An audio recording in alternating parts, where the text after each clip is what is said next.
দেশ গঠনে নেতৃত্ব দিতে চাইলে আমাদের কথা শুনতে হবে। তারেক রহমানের উদ্দেশ্যে ফরহাদ মাজার সাহেব এই কথা বলেছেন। দেশকে নতুন করে গঠনে তারেক রহমান নেতৃত্ব দেবেন বলে আশা প্রকাশ করেছেন বিশিষ্ট লেখক, দার্শনিক, গবেষক ও বুদ্ধিজীবী ফরহাদ মাজার। সেই সঙ্গে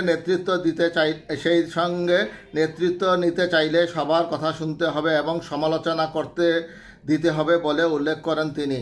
শুক্রবার 27শে সেপ্টেম্বর একটি বেসরকারি টেলিভিশনে দেওয়া সাক্ষাৎকারে কথা জানিয়েছেন তিনি, অর্থাৎ ফরহাদ মাজার একটি বেসরকারি টেলিভিশনে সাক্ষাৎকারের সময় এই কথা বলেছেন।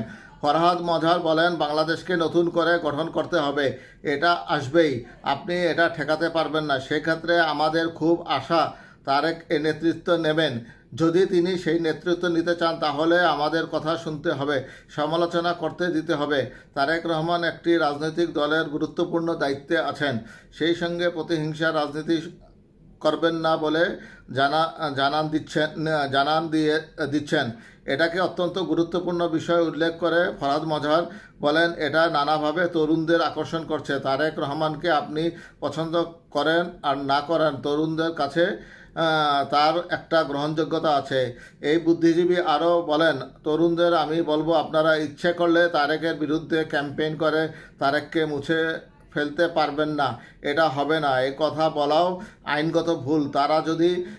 তারা যদি বলে থাকে এটা ভুল করে বলতে পারে, আমরা এক ফ্যাসিস্ট গেছে আরেক ফ্যাসিস্ট আনতে চাই না, এটা বিএনপিকে ইঙ্গিত করে বলা হয়েছে। এটা বলার দরকার নেই। আমাদের বলা উচিত এটা আমাদের দেশ এবং বিএনপির কাছে দাবি করা উচিত এই দেশ গড়বার ক্ষেত্রে আপনাদেরও দায় রয়েছে।